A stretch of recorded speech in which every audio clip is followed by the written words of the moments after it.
Welcome back. In this video, I'm going to show you how to program your own basic trading bot. Knowing how to code will surely help you get through this video, but even if you don't know how to code, you should be able to follow along well enough and grasp the basic concepts. I'm going to go over how to use bots as well, so non-coders will still find valuable information in this video. First of all, a little disclaimer. The bot we're building is for demonstration purposes only. Please don't try using this bot for real. It's very simple and will not make you any significant money.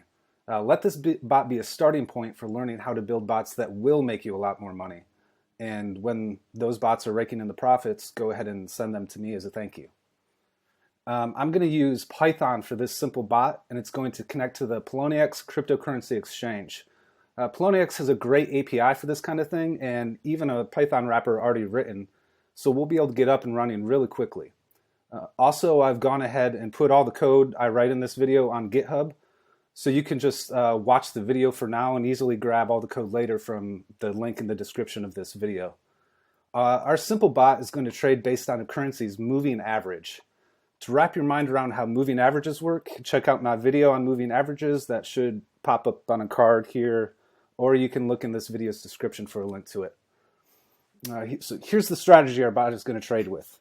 When the price on the chart drops below the moving average, we're going to be in a potential buy position. When the price starts increasing again, we're going to enter a buy position. Also, when the price on the chart rises above the moving average, we're going to be in a potential sell position. When the price turns around and starts dropping, we're going to enter a sell position. One more time. This trading strategy is absolute garbage and will not make you money. Don't trade using it.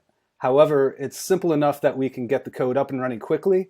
And then at the end of the video, we'll look at some ways we can easily tweak that strategy to get it to go from garbage to pretty decent. So to get started, let's look at the components of our simple bot. Here's the bare minimum of what we need to do. We need the bot to operate based on variables we give it so that we can pass in settings basically to the script. We need the bot to give us some kind of feedback. We're just going to be printing out to the command line. We need the bot to connect to the Poloniex exchange and use its API. We need the bot to calculate a moving average as it goes. We need the bot to be able to backtest historical data for testing purposes. Then finally, we need the bot to actually make trades for us. That's it. Let's get started. First, let's take a look at the bare bones container we're going to be writing this code within. It's just a loop that repeats every so many seconds. Pretty basic stuff. Now, once again, this is a very stripped down, very basic example of a trading bot. I am well aware that there are much better ways to do time loops and run service-like scripts in Python, but I'll leave the upgrading basic stuff like that as an exercise to the viewer. I'm just trying to get this up and running quickly and simply in order to focus on the guts of the bot. So our first requirement is that we should be able to pass settings into the bot. This is pretty standard Python stuff. I'm not going to go through it in too much detail. On line 8, we're defining two flags. One is -h and one is -p. .h is the standard help feature, which tells you what flags the application accepts, and p is a flag that we're using to set the period. Now, for backtesting using the Poloniex API, we're going to need to adhere to their set periods of 300, 900, 1800, 7200, 14,400, 86,400, and those are all in seconds. So we'll go ahead and enforce that right from the start. If you pass in one of the acceptable periods, the period gets set to that. If not, it spits out an error message and exits. Now, most of the time, software developers typically design scripts and applications to fail silently and things like that. Errors should be logged, and the software should try to figure out what to do next based on its defaults or logic or something like that. I never do that with bots. There's potentially real money at stake here. If there is ever even the slightest hint that something may be wrong or even not as expected, stop everything immediately and shut the party down. Now, our second thing we need the bot to do is give us some kind of feedback. We've already kind of done this one along the way, but let's start creating the stub of the kind of output we're really going to see. We've added some more real information to the print statement on line 26, simply adding a timestamp and showing what the period is set to.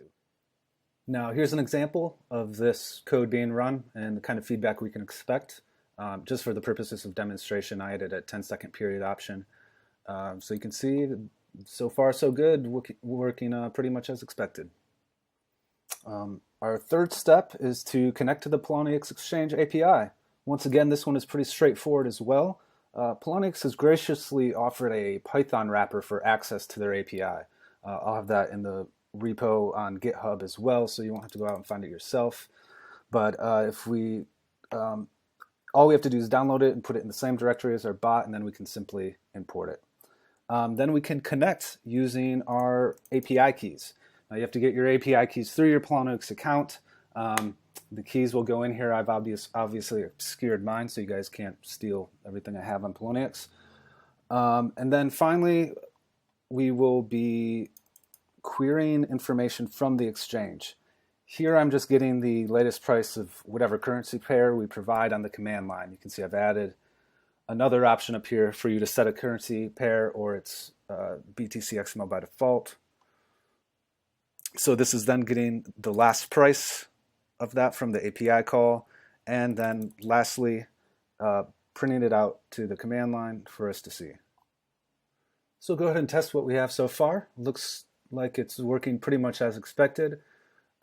Once again, I just added the 10-second period for demonstration purposes. And then I was able to pass in BTC XMR, that's Bitcoin versus Monero. And every 10 seconds, it's given us the price, the last price for that currency pair. Everything seems to be working as expected. Let's move on to the next step. All right, now we're finally starting to get to the interesting stuff. So as this bot is going, we want to calculate the moving average. Once again, here's a link to my video about how moving averages work. We're just doing an arithmetic moving average, which takes the previous X number of prices, calculates the average between them, and then that's our moving average. So you can see here around line 42, we start that process. So basically we're just dumping all of the last pair price, the current prices, into a Python list. Then we are calculating the based on the last few, truncating that to the relevant data, and then just simply getting an average from it and displaying that on the command line. I've also built in a way to pass in on the command line the number of data points you want to use in your moving average, which is typically referred to as the period of the moving average, but that's kind of confusing because we're already using the term period for the length of time in our loop. So now, once again, we're getting the expected output when we run this script. You'll notice we did add the other setting for the number of data points we want our moving average to consider. So as expected, at the first data point, we should not have a moving average because there aren't any data points previous, so there's no way to calculate that. Then after that, it starts calculating it, and it looks like it's working.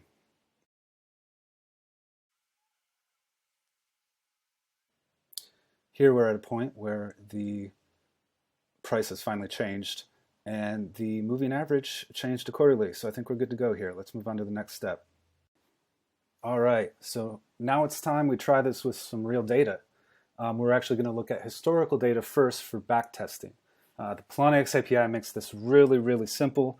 We can get the data with one API query, and that's the return chart data query here. We send it in a currency pair, the start time for the data, the end time for the data, and the period. Now the start and end time have to be in Unix timestamps. I actually just keep a file handy for timestamps so I can copy paste. So what we do is we assume that if a start time is passed in on the command line, then that means this run of the bot, we're looking at historical data. So we'll go ahead and retrieve that historical data and iterate over that historical data instead of the real-time data that we would normally go over. Now, one thing I've done as well is in here, I only do that sleep for the loop if we're getting real-time data. If it's looking at historical data, then let's just process it all as fast as we can. Our bot should process all the historical data between April 1st and April 2nd of this year with a period of 1800 seconds. So cross your fingers and let's try this out. Boom, there it goes. I didn't speed up that video or anything. It was that quick.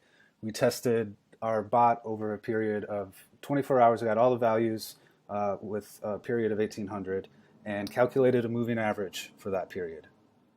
Let's look at the numbers. The numbers look pretty good. This all seems good to me. Let's move on to the next step. All right, so here we are. Finally, we're getting to the guts of the bot, the logic that actually decides when we enter a trade. It's actually pretty straightforward. We went over the strategy we're using at the beginning of the video. If the price of whatever currency we're looking at rises above the moving average and then decreases in value, we go ahead and put in a sell order. If it goes the other way, if it goes below the moving average and then starts moving back up, we put in a buy order. And then in either of those situations, once the price crosses back over the moving average, we exit the trade. So I've also put in some code here to guarantee you we're only in one trade at a time. Again, I'm just doing that because this is a simple example and I don't want the output to get all messy. In future bots, we'll be able to do multiple trades at the same time. But you'll notice I actually haven't put in the code for the buy or sell orders yet. Let's go ahead and run a test first where it just simply prints out this is where a sell would happen or this is where a buy would happen. Look at the numbers and see if the bot is behaving how we want to before we actually try to make some trades. All right, let's go ahead and test this on some historical data first, see what kind of output we get. All right, so you can see right away it would have placed a sell order here. It would have exited that trade here, and another sell order, another exit, sell order, exit, sell order, and then our time frame ended. So you can see the bot's working as expected if you look at the numbers. But it doesn't look like we would have actually made any money with this bot because these are kind of garbage positions. And then finally, the moment you've all been waiting for, how we actually place the trades on the Poloniex cryptocurrency exchange. Using their Python wrapper, it's really simple. The names of the functions are sell. That's not closing the position, that's creating a sell order or a buy order. You got to track the order number. That's the return item from these calls. And then when the bot deems it's time to exit the trade, you just call the cancel function. It's really that simple.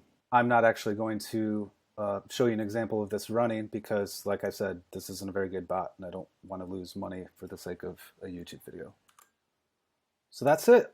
Feel free to check out the GitHub for all this code and use it as the basis for your own bots. After looking at the back testing of this strategy, it's clear that this bot is a bit too rigid to actually make money. It exits positions at the faintest hint of price changing directions, which exited some of our positions much too early.